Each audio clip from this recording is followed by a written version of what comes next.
theyeshiva.net. Good morning to everybody. Good morning to everybody joining us virtually, wherever you are. Thank you. We're thrilled to have you, and thank you for being here with us today. And we are ready to move on. As usual, you could text your questions to 845-777-4747. We are up to page Kuf Ayin Gimel. Kuf Ayin Gimel. I want to thank very much Rabbi Fried, as every morning, for dutifully arranging all of this and making it happen. Thank you very much, Rabbi. And we appreciate it very much. So we're up to page Kuf Ayin Gimel. I think closer to the top. Closer to the bottom.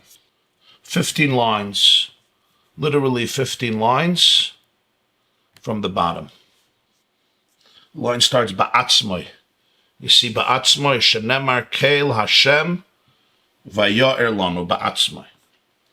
We learned yesterday the famous story that the Chazal tell us about a person who was walking in the dark and he kept on putting on a candle and the candle kept on being extinguished again and again and again until finally the frustrated person says, how long am I going to work so hard to reignite the candle which only gets extinguished?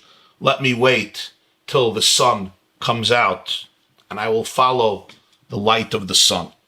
And that's a metaphor for Jewish history. The Jewish people were enslaved and liberated and enslaved and liberated and enslaved and emancipated and back enslaved. And each time it was a candle that brought the light. At some point, the Jewish people say, how long are we going to be in this cycle of redemption and enslavement? Let's wait until the day shines, until the sun comes out, till dawn breaks and sun rises. And instead of being liberated through candles, let's be liberated through the sun. Instead of just having a liberation through people, let's be liberated through God himself. And he explained that. We explained it historically what that means and individually what that means.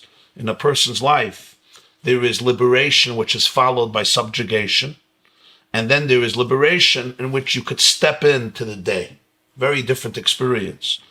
In other words, where you could say, I'm the sun, I'm part of the sun, I'm part of the light. There is the light of the candle, and then it gets extinguished, and there's a drama in that. There's tension, there's excitement in that. But then there comes the point, individually, where a person has to be able to say, I am wholesome, and I am part of wholesomeness. Not in an arrogant way, in a very profound, humble way. I'm part of the infinite light. No. I'm not traumatized. No. Yes, there's trauma in me. Of course, nobody's perfect. There may be challenges in me. But the I steps in to a new day in which the sun is shining. And that form of wholesomeness is a completely different form of wholesomeness because nobody is extinguishing the sun. That was the main point. And he continues. Why is the metaphor with candles? The candles represent the midas, emotions. It's explained that the 7 candles, the 7 lamps of the Menorah in the Mishkan, the Beis HaMikdash, why did the Menorah have 7 branches? The answer is because Aaron had to ignite each one of the 7 midas. You see, the Jewish people are divided into the 7 branches of the Menorah. We're all a Menorah. Everyone is a Menorah. But there are souls which are more associated with the attribute of Chesed. And there are souls more associated with the attribute of Gevura and Tiferes, Netzach, Chod, Yesod, Malchus. Although we all comprise 7, but different souls have a proclivity, or they accentuate more one midah over another. And that's why Aaron, or the Kohen, every morning or every evening, and according to some, every morning as well. That's an argument between Rashi and the Rambam. But every evening would light the menorah. He wasn't just lighting a physical menorah. He was empowering every one of the 7 types of souls to be able to kindle their own light and manifest the divine light in this world. Because what can happen often in life is, I'm a menorah. But a menorah, if you don't ignite it, you have a candelabra, you have oil, and you have a wick. But there's no light, there's no flame. So it has to be ignited. The potential for light is there, but not the light itself. So Aaron and the Kohen every evening empowered every single person in the lighting of the menorah to be able to light their own fire, their own flame, to be able to radiate their own brightness in our world. So that's the 7 branches of the menorah connect to the 7 midas. But there can be an interruption. As we kept on learning before, there's the Evet Knaini, there's the Evet Ivri. I'm inspired, I'm uninspired, I feel, I don't feel, I'm excited, I'm not excited, I'm enthusiastic, I'm depressed, I'm engaged, I'm disengaged. There's room for interruption. And then there is not the light of the candle which represents the midas, but then as the Medrash puts it, the Oir Hashemish, which is the Oir Havaya, ein lo hefsek. It's not interrupted. Ani Havaya lo shanisi. The pasuk says in Malachi, the last prophet of the Jewish people, the last sefer is Malachi. He says, Ani Havaya lo shanisi. I have not changed. In other words, there's no interruption. We say every morning in davening, Chai la'ad v'kayim l'netzach v'emes Havaya la'olam. Yirmiyah Hanavi says, Emes Havaya la'olam. The truth of the divine is eternal. The Havaya nikra Emes. Havaya, Hashem, is called Emes. The Emes hu hepech mikazov. What's the definition of truth? That's not such an easy question to answer. So he says, one thing we know, it's the opposite of falsehood. The definition of truth is that it's the opposite of falsehood. Kazov means lies, falsehood. What's the definition of falsehood? So usually we say the definition of falsehood is somebody says a lie. If somebody says something that's not true. Now that's obviously false. Fake news. But there's a deeper definition of falsehood. The kazov zeh mashana haris hamechazvin pam achas b'shavua psulim l'mei chatos hagam shemechazvin pam achas b'shavua mekol makom nikra chazov. There's a Mishnah in Masechta Para. The Mishnah speaks about the type of water which we call in Chumash mayim chayim, living water.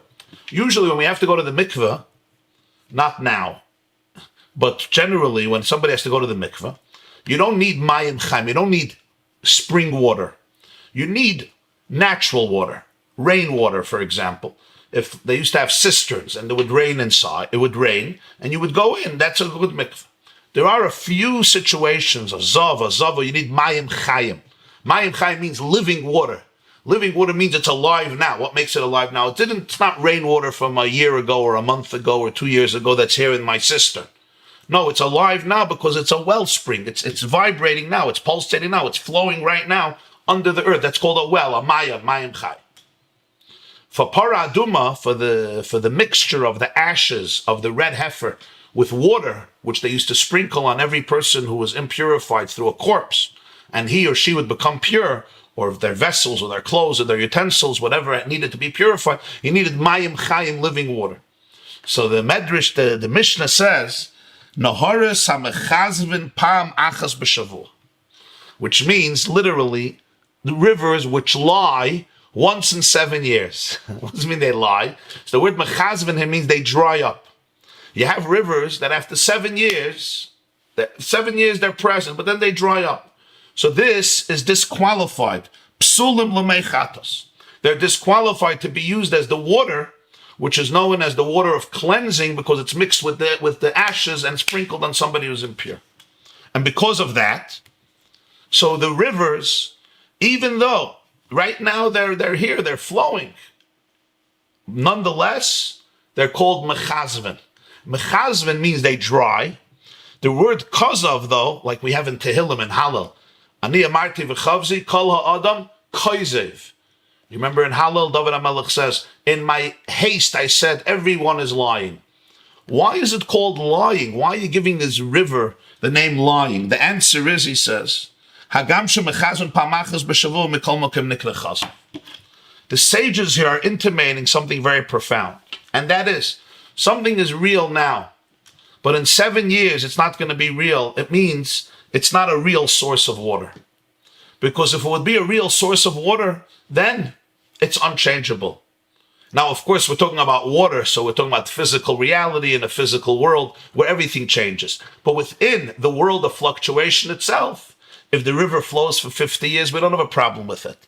But so everything is relative in what world you're talking about, truth versus falsehood.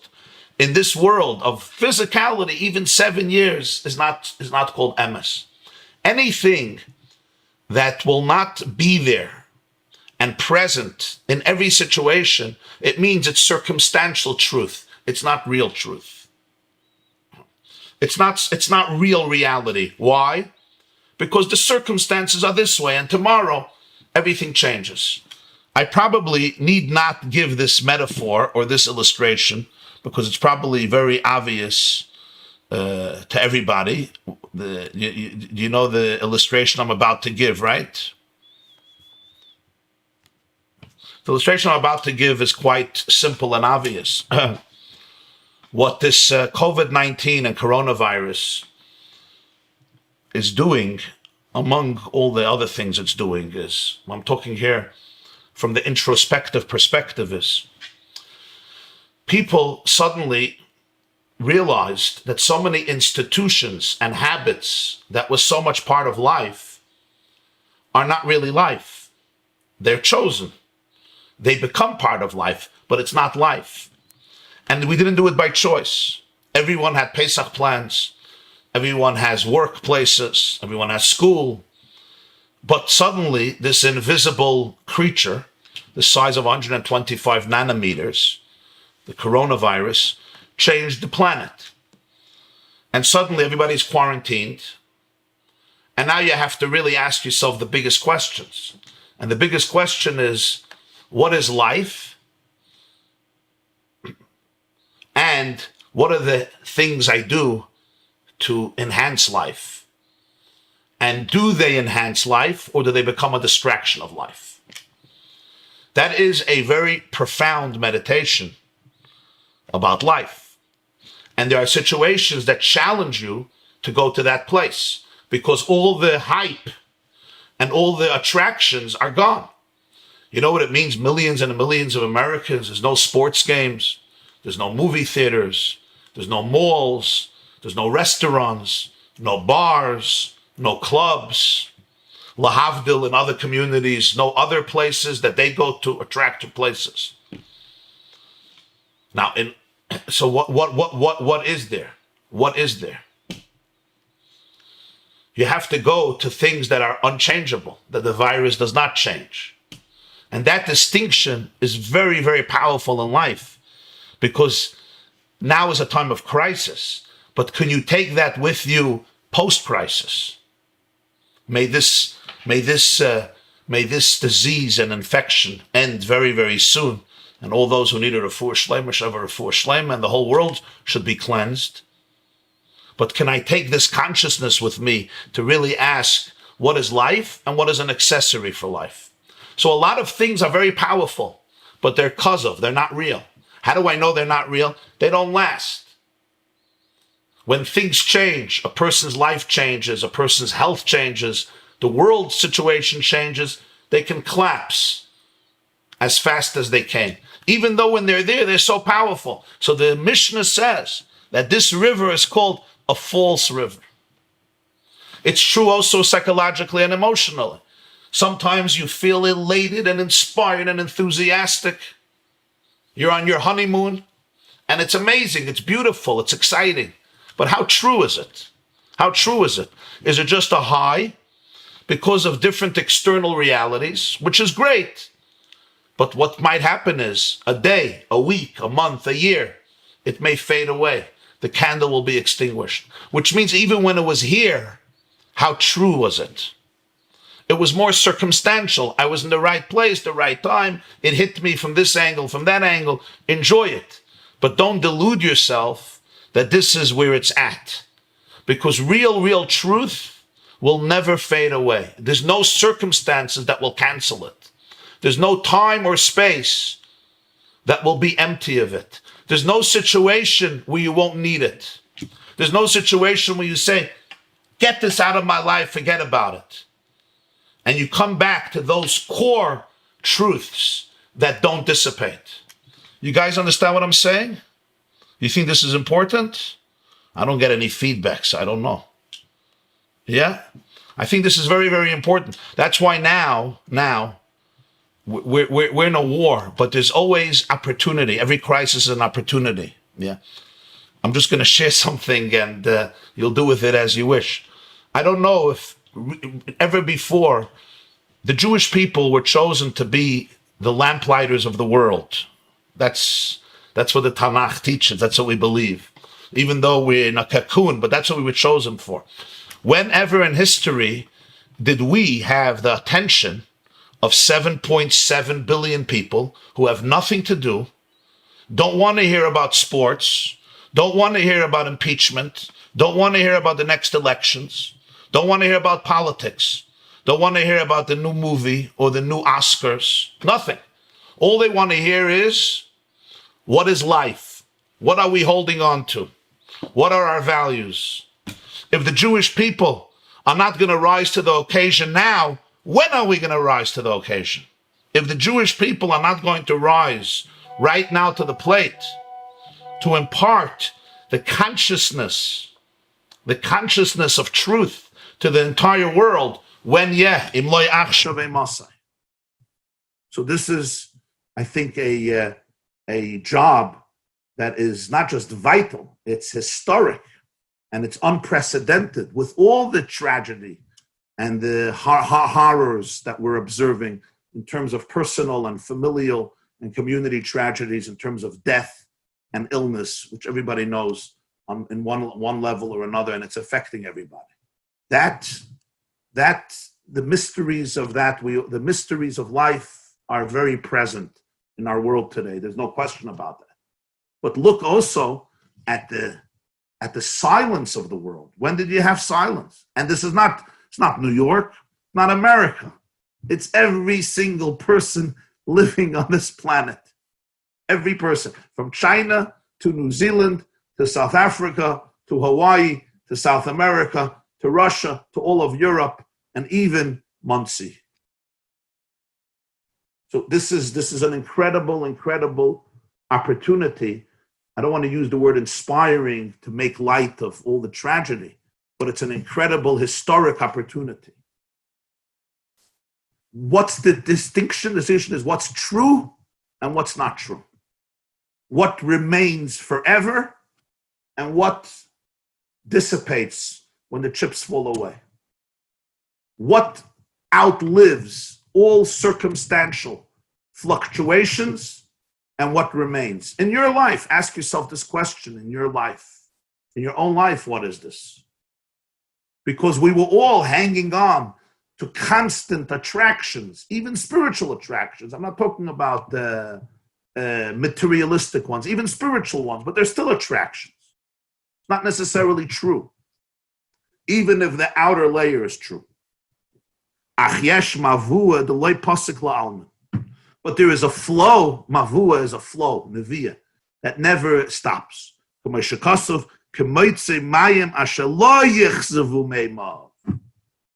a source of water, an outlet of water, where the water will not dry up. It will not lie. The water won't lie. What does it mean it won't lie? Water doesn't lie. Lying for water means it's here today and it's gone tomorrow. If you're gone tomorrow, it means today you're also not here. You're just here because of certain circumstances, but your presence is not a truth presence. Anything in life that is not everything, it's not, what did somebody say about, somebody once said, if God doesn't amount to everything, he amounts to nothing at all. If something is not in every situation, then it's in no situation. It's just a cover-up. It's not real emes. Emes is something that permeates and pervades every place, every time, every situation, and every reality. Real truth, real truth. We're talking about real emes. That's his definition. This is the deeper reason in halacha. A river which dries up once in 50 years is kosher. Why? 7 not, 50 yeah. The answer is we're in a physical world. So everything in the physical world changes. Everything is subject to change. The question is, what's the nature of the change? Once in 50 years, it's kosher. Why? Yovel, the world of Yovel, the 50th year, is associated with Bina. The 7 cycles of Shemitah are the 7 midas 7 times, like 49 years, which is like the 49 days of Sfira. And then the 50th year, Yovel, Jubilee, is Bina, which is already above the 7. You understand? You have 49 years, and then you have Yovel. In Parshas Bahar, Yovel is Bina. The Zewing, and what happens Yovel? Freedom. Yovel, every slave goes out for freedom. The Yovel, why? Because you're going from Midas to Moichin. In Midas, you're a victim of yourself. And therefore, it's going to stop. The candle will be extinguished. In Moichin, you're never a victim of yourself. You're never a victim of your bias. You have the capacity for truth, for transcendence. Back to what we kept on talking about. The Eved Knaini, the Eved Ivri, the Amma Ivriya. You're not anymore a victim, to employ the meditation this morning of this is relevant, this is not relevant. This is real, this is not real. Yeah, the screwdriver in the corner of my room is not real. You know why? Because I don't need it. Tomorrow, I'm going to be looking for a screwdriver. I'm going to go crazy. You know when you can't find a screwdriver and the whole world collapses because you can't find your screwdriver. So that distinction, this is relevant, this is not relevant, this is meaningful, this is not meaningful, that's all what? It's giving the world a certain color that is a projection of my own identity. I hope you understood what I just said. If not, think about it. But in Moichin, there's a truth that is, you touch truth. That's the point. You touch truth. And because of that, it's mavua the eight loy pasik la alman she'ene shaykh b'zehafsek. So if the river flows for 50 years, then within a physical world, that river is kosher l'meichatos. 7 years not. 7 years represents midas all the way till 50. And then 50 is yovel. And that's the candle that gets extinguished. The candles are midas. And the Jew says, I want the sunlight, which won't get extinguished. This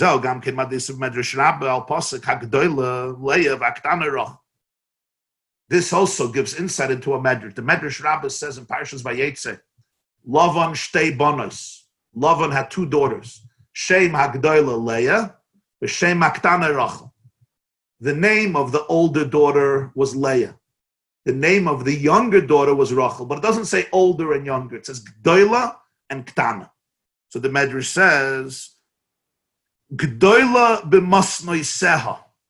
Leah was larger in her loins. Masnayim are loins, right? Reuven, that's the word, loins. Loins, which is like the thighs. Gdoila b'masnoi seha. What does this mean? Kuhuna la'olam. Malchus beis David lo'olam. Leah was the mother of Levi. Levi was given the gift of priesthood forever. Aaron HaKohen comes from Levi. Aaron's father was Amram. Amram's father was Kahas. Kahas's father was Levi. And Levi's father was Leah. This says in Chumash. It's not my Chiddush. Kahuna is forever. Bris Kuhunas Olam, we say in Parshas Pinchas.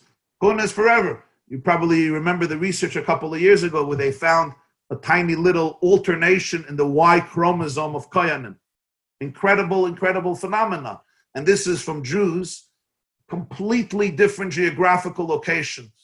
You had Jews from Ashkenazic background and Sephardi background, and I think Yemenite backgrounds, and I think I read Ethiopian backgrounds. So an incredible idea that the kahuna lasts forever, the gift of kahuna, biologically and spiritually. Malchus beis David la'olam. Leah was the mother of Yehuda. Yehuda was the great-grandfather of David HaMelech. The royalty of the house of David is eternal. Mashiach, one of his qualities, he has to come from David HaMelech, because the gift of royalty was given to Leah. Haktana, Rachel, Ktana b'masnisa. Rachel was smaller in her loins, meaning Malchus Shaul, Lefisha. Shaul ba'achas, v'loy olsalei, David b'shtayim v'olsalei. Rachel was the grandmother of King Saul. Shaul HaMelech came from Binyamin. Binyamin was the son of Rachel. Shaul's Malchus did not last forever. He was the first king, but the kingship was taken away and it was interrupted, and it didn't pass on. David HaMelech is forever. So Gedoyla Leah. Leah is Gedoyla. What means Gedoyla? Gedoyla means Gedoyla Masnesa. The progeny that comes from Leah's body is Gedoyla, has the element of godless, of greatness, of eternity. Rachel's progeny not. The Gemara says in Yuma, Shaul ba'achas v'lo yalsalai. Shaul did one sin, and it caused him to lose his kingship. David did two. But but his kingship remained. Shaul's one mistake was what? Shaul's mistake was that he was told to wipe out Amalek, and he held back. We read it now in the Haftarah of Parshas Tzav. David did more than one. There's the story of David and Bathsheba, the famous story, which for David was an error. It was the story of David counting the Jews. So you would think David would lose his malchus. David b'shtayim v'olsalei, and it worked. The question is why? Why? God forgives. David was forgiven. Shaul was not forgiven. What's the difference? So we're going to see. This is all connected to this issue. Let me just see if there are questions, and then we'll go. We'll move on. You can text your questions to 845-777-4747. Okay, Tayir Yidden. Like Mordechai told Esther, who knows, maybe just for this you were chosen. So too, maybe just for this opportunity now, the Jews were chosen. No atheists in the foxholes. The world is in a foxhole now. Current polls show people turning to prayer and Hashem as never before. Our lifelong avodah is boirer, selecting the good from the bad. The current crisis forces everyone to select the good and the truth from the rest. Very, very well said. Extremely well said. Thank you. Thank you. Yes. I'm in complete agreement with you. And my hope is that the Jewish people understand this and really get into action, because such opportunities are unprecedented. Another comment? If there's other comments, you could text them to 845-777-4747. So let's go further. 3 lines from the bottom, page Kufay and Gimel. Rama Karni v'loy Rama Pachi. Rama Karni v'loy Rama Pachi. There's a lot of references here that a person has to know. I'm just somebody just sent in something I want to read as well. Reb Dr. Michael. Let us not, however, think that this means only that we are looking for, seeking things that are present in the world that specifically are everlasting and permanent, emes, real mayonis, not temporary false rivers, candies that will flicker out. It's not just about what truths we will seek in the world around us, choosing some thing that's more real and ultimately rejecting others as untruthful. It's also about what we will do and create in the world. Will we create in our daily avodah lives that are emes and have the power of real wellsprings, or just lives of further kizuv and untruth? This is an imperative about what we will do. It's not just looking at what's present in the world that is true and false, but what type of lives we will create for ourselves. Thank you. Yes, thank you. So there is Leah and there's Rachel. G'dayla Leah and Ktana Rachel. There's David and Kahuna, Levi and Yehuda, and there's Shaul, who comes from Rachel. Rama Karni v'loy Rama Pachi. What's Rama Karni v'loy Rama Pachi? Shaul shenimshich b'pach loy amshich malchusay. David shenimshich b'kenen amshich malchusay. The Gemara says in Masechta Megillah, Daf Yud Daled, we learned it a few weeks ago, before Purim, that it's like a different lifetime, that there were 7 women prophets. In Jewish history, there were 7 Jewish women who were prophets. So you had Sarah, Miriam, Dvoira, Chana, Huldah, Avigail, and Esther. Asks the Gemara, how do you know? How do you know Sarah was a prophet? I know Miriam, it says she was a prophet. Miriam Hanaviah. But how do you know the others? So the Gemara goes through the Tanakh. Comes to Chana, the Gemara says we know it from one word, one expression. After she gave birth to Shmuel, she says, Alatz libi b'Hashem, Rama karni b'Hashem, which means my horn, Karen is a horn, like a horn of an animal, as a Karen Asher, like the horn of a bull. It's called Karen. My Karen, my horn, is exalted through the divine. So the Gemara says, what does that mean? Why is she talking about a horn? So the Gemara says something fascinating. That Chana here was saying, giving a prophecy. There will be 2 types of Jewish kings.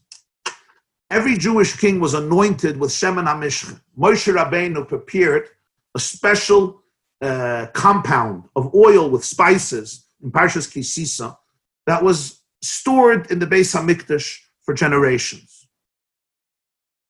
Later, it was concealed through Yoshiyahu, the king. He didn't want it to fall into other hands, and he realized there's going to be destruction. So he concealed this special oil together with the ark, with the luchos, together with the man, together with the stick of Aaron and the almonds, together with the Urim V'Tumim, the famous Rambam and Hilchos Beis HaBchira, based on a Gemara in Yuma. Fine. When the king would be anointed, they would pour a little bit of this Shemen HaMishcha on top of his head and on his face. So the Gemara says in Megillah that there were 2 types of kings. When Shaul was anointed, it says Shmuel took the oil and he poured it into a pach, into a jug, and he placed it on Shaul's head. By David HaMelech, it says that he poured the oil into a keren, into a horn like a bottle, which is like a horn they used for bottles. And he poured that on David's head. So Chana was giving a prophecy. Rama karni b'Hashem. Only those who are anointed with the horn, their malchus will be exalted. It will be everlasting. Those who are anointed with the jug won't. That's what he says. Shaul shenimshich b'pach lo yamshich malchusay. David shenimshich b'kenen amshich malchusay. His malchus is everlasting. That's why she said, Rama karni, the Gemara says, loy Rama pachi. Now, why is this? What's the difference if you're given the oil through a jug or you're given through a horn? So it's one of these Gemaras you read, you say, okay, fine. Why? So the Marsha gives a balabatish reason. Marsha says, a pach, how do they make jugs? Most jugs were made of what? Earthenware. They were clay. They fall down, they break. So it's not everlasting. It's very weak. It's frail. It's an earthenware vessel. Very easy to break. A keren is the horn of an animal, is powerful. It's powerful. It's a different fabric. It's a different material. So when the king was anointed through a jug, it represented that there's something weak in this anointment, in this coronation. When the king was anointed with a horn, Rama Karni B'Hashem, not Rama Pachi. And that was between Shaul and David. Shaul was Nimshach B'Kach, and David was Nimshach B'Kach. That's Balabatish. That's what the Marsha explains. Why would there be such a distinction? And why Chana said Rama Karni, not Rama Pachi. And from this we know that Chana was a prophet. This pasuk teaches us Chana was a prophet. She was foretelling 2 people, the story of 2 people, both would be anointed by her son Shmuel. Shmuel, the prophet, anointed Shaul HaMelech, and later he anointed David HaMelech. What's the deeper reason? Now we go to the deeper reason. The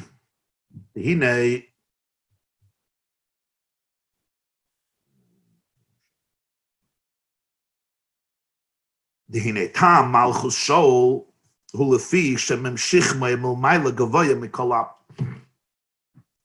Tanakh wants to describe the greatness of Shaul, it says, from his shoulder and up, he's taller than the rest of the nation. Which literally, from a physique perspective, you might say, Meshichmai v'mayla, when you look, shoulder, what the expression in English, head and shoulders above the others. Where do you think it comes from? Head and shoulders comes from this pasuk. Meshichmai v'mayla gavoya mikolam. Literally, head and shoulders, or shoulders and head, he's above everybody. In other words, Shaul had a tallness to him, a dignity to him, a grace, a greatness, physically, spiritually, emotionally, etc.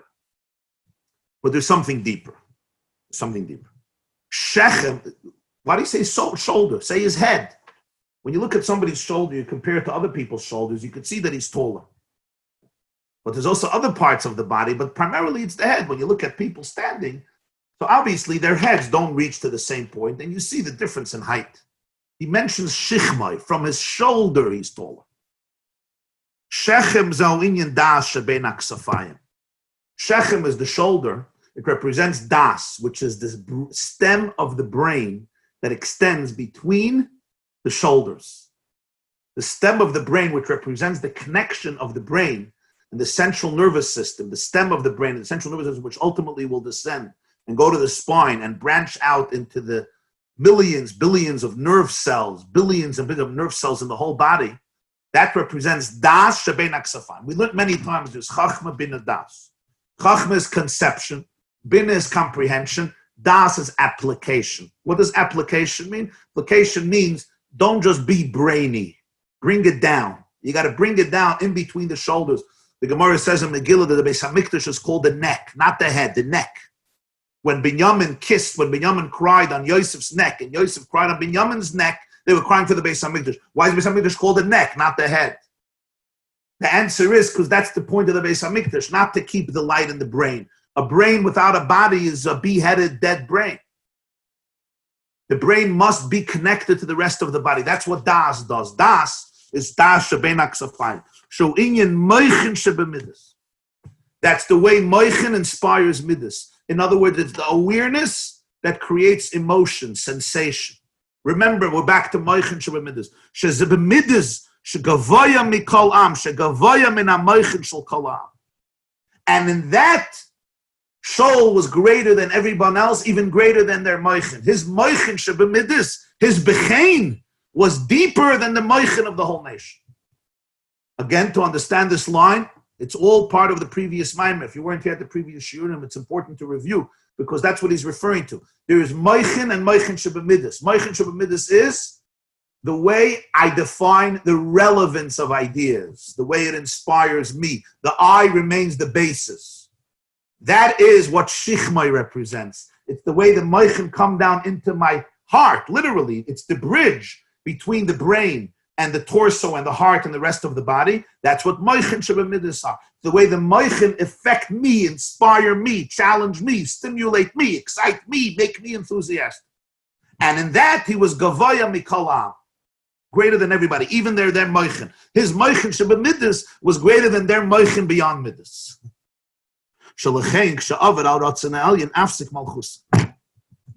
But because of that, there was also the flaw. And that is when he transgressed the divine will, his malchus could not continue. It was severed. He was severed from the source, and he could not be a melech. And David also made mistakes. Mashenken malchus David, who mitzat atzmus eidin sof, shezewinyan rama karni. Malchus David, he saw himself as a conduit for the essence of Ein Sof. We're going to explain in a moment. That's why it says rama karni. Chanes says, my horn is exalted. The Rama zel inyan keser. Rama, which means exalted, represents keser, which is on top of the head. It's the crown, which is above moich. The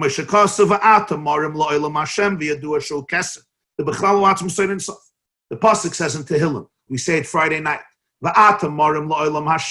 You are exalted forever. So the Kabbalah says Maram is keser, so Rama is keser, which generally this refers to the essence of Ein Sof beyond moich. Because David beyond the experience of Shaul. Because David hayakeli la'atzmus eidin soif mitzad habitul shalai. David had a quality that Shaul didn't have. What was the quality of David? He says in Tehillim, Im loishi visi v'daimamti nafshi kegamol alei imai. I'm going to, in a parenthesis, I'm going to do a little suggestion now, and that is, people are davening now more, which is a very important thing. I spoke about davening a few days ago. It's good to say Tehillim, but I think you should say Tehillim with an English translation. Because most Tehillims that people have experience with is, okay, somehow somebody is sick, let's say Tehillim. And they don't understand why Tehillim was so sacred by the Jewish people. But if you read the Tehillim in English or Yiddish or modern Hebrew, something that you'll understand, you'll see a whole new side of Tehillim. And you will find yourself in David HaMelech, just as your great-great-grandmother in Poland found herself in David HaMelech's Tehillim. So you should say a few kapitlach Tehillim, but do it in English. I don't mean to say the words in English. You can do that too, but I mean to read the translation. A lot of publishing houses, Art Scroll or others, they have it with English, or some have Yiddish or modern Hebrew. David HaMelech has an expression in Tehillim, Im lo shivisi v'daimamti nafshi kegamol alei imai. You can testify, if my whole life is not about silence, I am like an infant nursing in the bosom of his mother. Earlier in the meditation, we were asked to imagine ourselves as 3-week-old babies. David HaMelech said, that's who I am, my whole life. My whole life, I am that silent baby who observes life. Now, very strange. He's considered one of the greatest warriors of history. He was a fighter. He was no passive 3-week-old baby. He was strong. He was powerful. He defeated Goliath and many other formidable enemies. But the truth is, it wasn't a contradiction, because David in his core was silent. He was silent in his core. Because he was so silent in his core, therefore he could be so powerful on the outside. Because in his core, he says there was a bittul la'atzmus ein sof. He was a keli for ein sof. Because a keli for ein sof, his leadership was never interrupted. By Shaul, there was an interruption because the moichin were defined by the midas. In other words, Shaul was a great, great, great man. In some ways, Shaul was more spiritual and inspired even than David. That's the paradox. When Shaul, Shana b'Molchai, the Gemara says that Shaul was as pure as a child in terms of sin. And yet, the pressure of people he could not resist. People put pressure on him, and he couldn't resist it because he was shy, he was humble, and he was a good man. And when the people put pressure, he surrendered. What was missing? Was missing in him was, relative to his level, he was a big tzaddik, but relative was missing was the bittul ta'atzmos, where the I becomes a conduit for infinity. And then on one level, you're the most humble person. On another level, you're the most powerful person when you have to be powerful. That paradox is crucial to leadership. And that leadership never gets interrupted because there's no I. And because there's no I, it can't get bottled. Everything that has an I, sooner or later, is going to crash. Why? Because it's an interruption of the pure truth. Only that which is complete bittul to Ein Sof, that's where eternity lives. Everything else is a cover-up on eternity. Moichin shebemidus is divine inspiration, the way it's personalized from my perspective and my experience. That's bound to change. Moichin be'etzem, especially keser, that's the bittul to the Ein Sof. V'zeu gamken inyan rama karni. Now you'll understand why karni. The keren u b'bchinas loy dover, nit kein zach. Now here you have to see what the Rebbe is saying. What's keren? Keren means a horn. What's the regular translation for keren in Hebrew? Everybody knows. What's keren? We say it every single morning, every morning. Okay, I'm going to remind you of that part of davening. Ketzat. Ketzat. You know, while we're at it, let me give another suggestion. There's a section in davening called Ezehu Mekayman, right? It's from Masechtas Vachim, yeah? Most people don't know what hit them. Ezehu Mekayman, they think is like a mantra that you say, you know, like a confession before your death. They don't know Ezehu Mekayman, this, that. Take a few minutes and learn through the chapter of Ezel Mekayman. Okay, you have Sidurim with explanations, or you could take a Mishnaya Zvachim with explanation, read it through, and once you learn it once, twice, 3 times, 4 times, every day you say it, you'll see a very powerful experience. I know a Jew, he lives in California. He once shared something, and that is that he remembered the Lubavitcher Rebbe from the 1940s in Paris, and he said he used to see him daven. And he said whenever he came to Ezel Mekayman, he saw tears flowing down his eyes.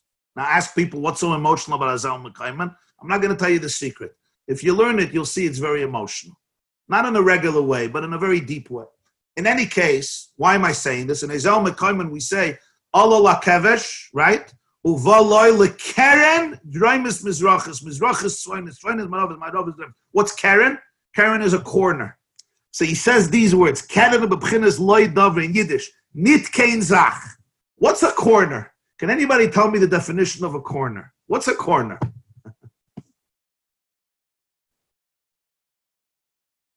Anybody knows what a corner is? The corner of the room, right? Now I want you to ask me, where does the corner begin and where does it end?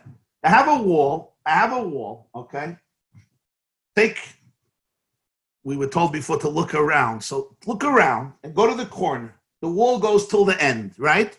But the other wall also goes till the end. So where's the corner? Where's the corner?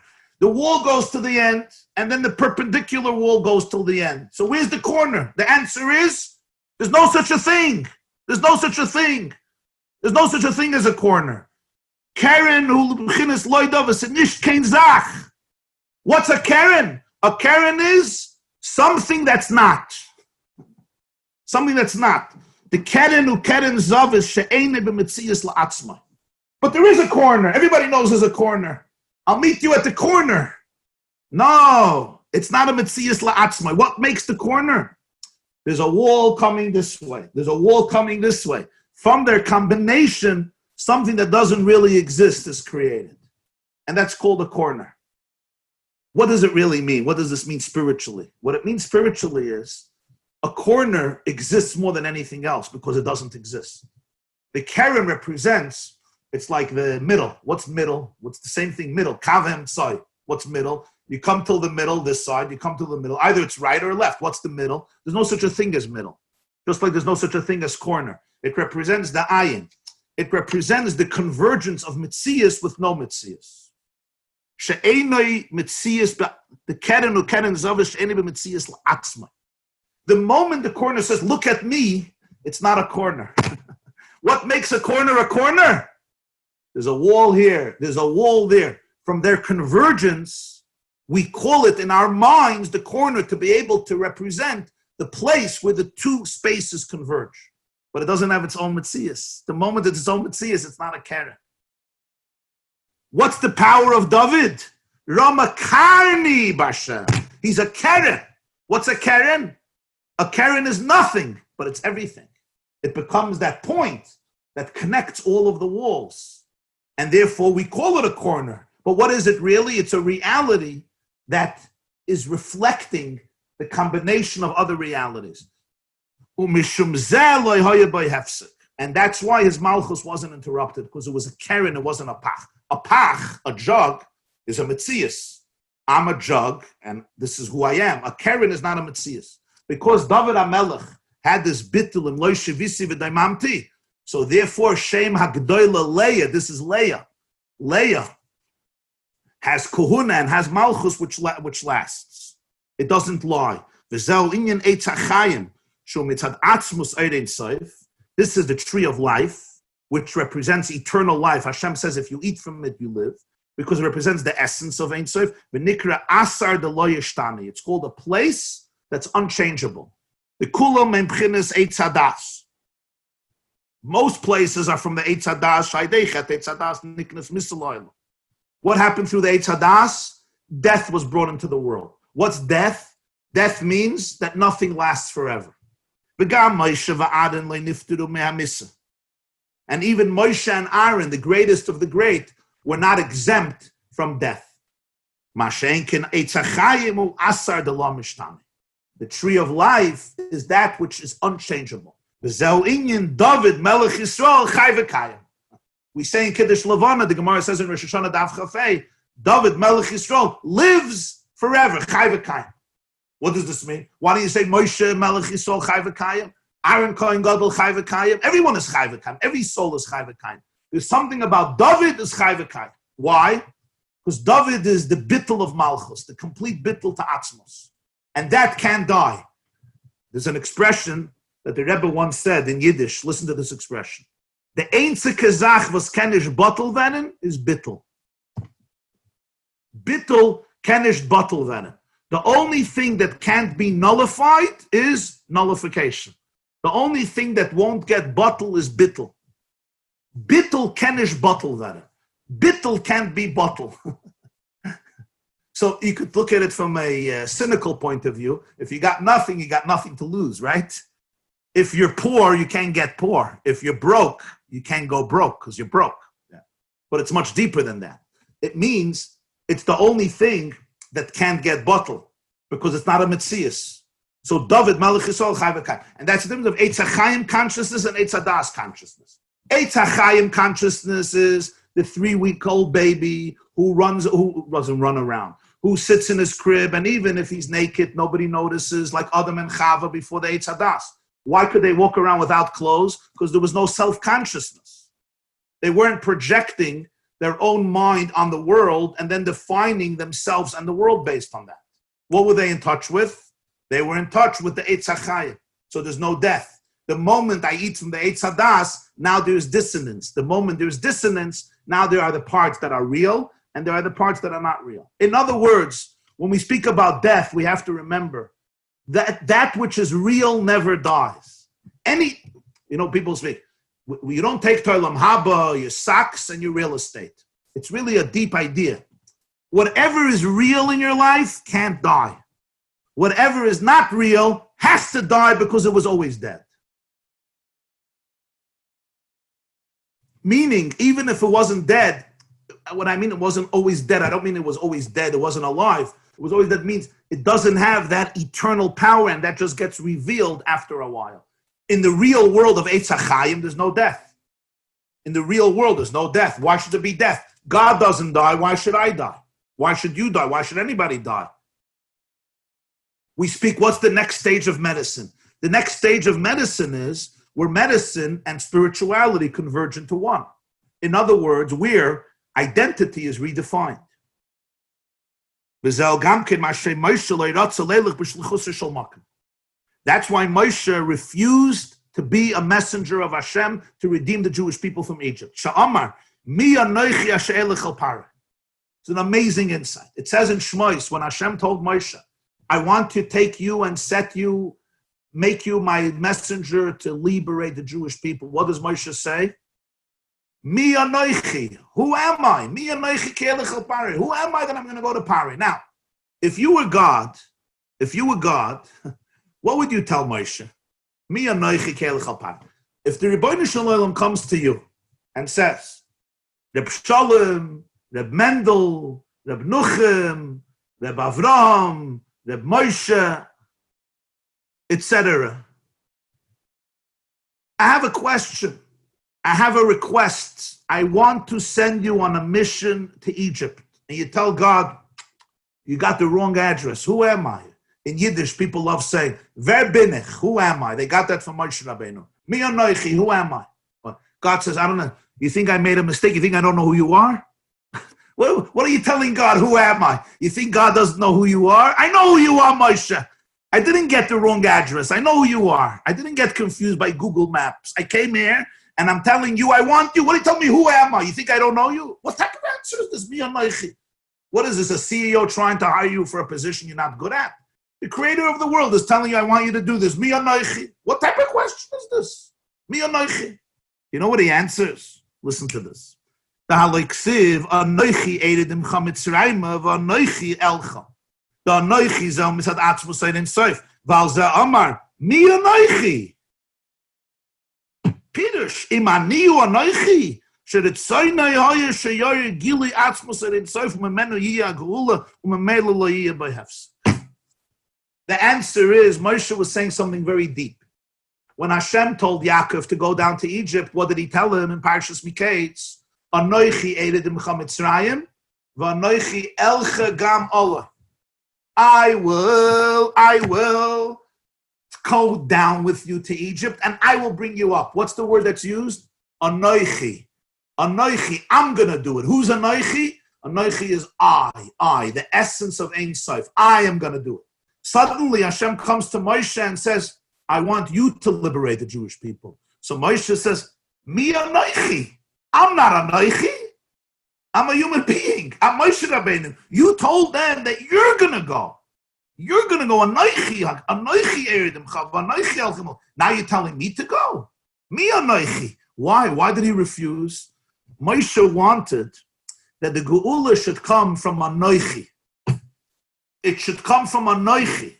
In other words, it should come from the essence itself, and then there won't be an interruption. If it comes from Anoichi, from Atzmus Ein Sof, there won't be an interruption. It'll never be interrupted. But the Geula had to be dafka through Moshe. Because everything has to be with a system of order. There's climbing the steps. Even when it comes to redemption, which is about breaking out, there's still a Seder. How do you know? The night of Pesach is called a Seder. Why is it called a Seder? Why is it called a Seder? What's a Seder? The answer is because there's an order. Seder. Kadesh, Urchatz, Karpas, Yachatz. I hope you've been learning the Agada. Magid, Rachza, Moitzi, Matzah. And today make sure to color it, to color in the book, the pages. But there's a deeper element. Even Geula needs a Seder. Even liberation, you don't chap malachim. I break free and I run. That's not Geula. You're going to go right back. Geula has to be with a Seder. It has to be integrated.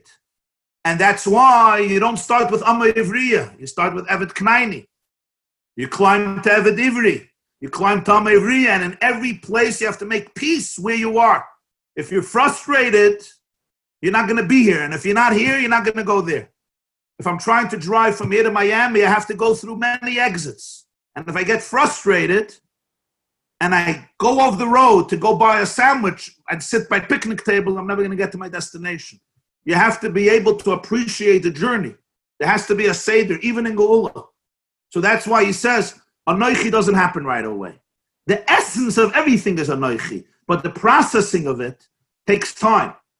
There is Baruch, there's Haidu, there's Baruch Sha'amar, there's Birchas Krishma, there's Nefesh, there's Ruach, there's Neshama, there's Asiyah, there's Yitzirah, there's Bria. And don't get frustrated. Don't get frustrated.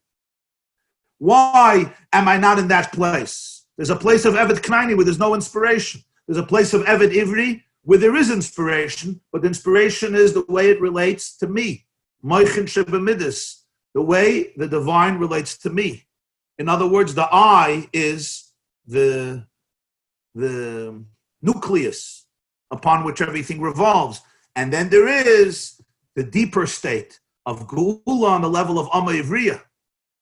Even Moshe and Aaron were also part of the system of life and death. The Chiddush of David was, David Melech Yisrael Chai V'Kayim. Why? David represented, or started to bring into the world in a tangible way, this concept of not the candle which is extinguished, but the sun which light doesn't get extinguished. Questions, 845-777-4747. Number one, what was King David's second wrongdoing? Reb Melech. His second wrongdoing was, I think, that he counted the Jewish people. 1 second, let me look it up. I think it's Yuma Dav Chav Beis. Somewhere there. Yeah, the Gemara says in Yuma, why did the kingship of Shaul not last? Because he had no blemish. David had the capacity for tshuva. I think the two sins were the story of Bathsheba and the story of counting the Jewish people. Let me just, I want to take a look it up. Give me 1 second. David B'shtayim v'olsaloi. Shaul's sin, we know, Yeah, it's Yomad Daf Chav Beis Amud Beis. Let me just read it to you here. Yomad Daf Chav Beis Amud Beis. Shaul ba'achaz v'olsaloi David b'shtayim v'loi olsaloi. Azay zog the Helike Gemara. So what's pshat? Shaul ba'achaz v'olsaloi and David b'shtayim v'loi olsaloi. The pshat is azoy. What are the two? So the Gemara says, Uriah and Hassasa. The incident of Uriah, you know what the incident of Uriah was, right? He arranged for Uriah, the husband of Bathsheba, to be sent to the forefront of the battlefield where he was slain. And the second one was incitement, when David was incited to take a census of Israel. Those are the two things with David HaMelech. And then the Gemara goes through other stories and discusses why they're not counted. Yomad Av Chav Beis Amud Beis, you could see all the details. Okay, next question. Not just what we will learn in recognizing truths in the pre-existing world that surrounds us. Yes, very well. Can you please give an example of how corner is not a metzius in halacha? Okay, I'm going to leave that for the moment because it's a profound idea, but we'll get back to it. Bli neder. Corner is not a metzius in halacha. Interesting. Chassidus connection to today. Keren sounds like corona. Corona is nothing too. It's minuscular, it's tiny, it's not invisible, but it's everything. It's a reality that affected everything. It's a spark of Eitz Hadas to remind us of the Eitz HaChayim. It's Klipper comparing itself to Kedusha to remind us what is true reality. Was the Bathsheba episode an actual sin, or is there a deeper explanation? Obviously, there's a lot of deeper explanations with Bathsheba, but still, relative to David HaMelech's level, there was an element of error here or some type of a flaw, again, relative to David HaMelech's level. But there's a lot of explanation, a lot of insight. But again, that's a topic in itself, David and Bathsheba. It's not mamish the shir today. Okay, my dear friends, I love you and I bless you with a beautiful, meaningful, and healthy, inspiring day. I mentioned yesterday, I'm going to suggest again, that for some time during the day, you should shut your WhatsApp and phone and go inward. Connect to yourself, connect to your loved ones, and connect to God. Another thing I would suggest, as I said yesterday, is take some time during the day and reach out to 1, 2, 3, 4, 5 people who may be lonely, who may need encouragement, and who doesn't need encouragement. Somebody of a family, somebody of a community, even a stranger, somebody maybe that you met 5, 10 years ago and you haven't reached out to them. Reach out to them, the elderly, the more vulnerable. Some people are all alone without family.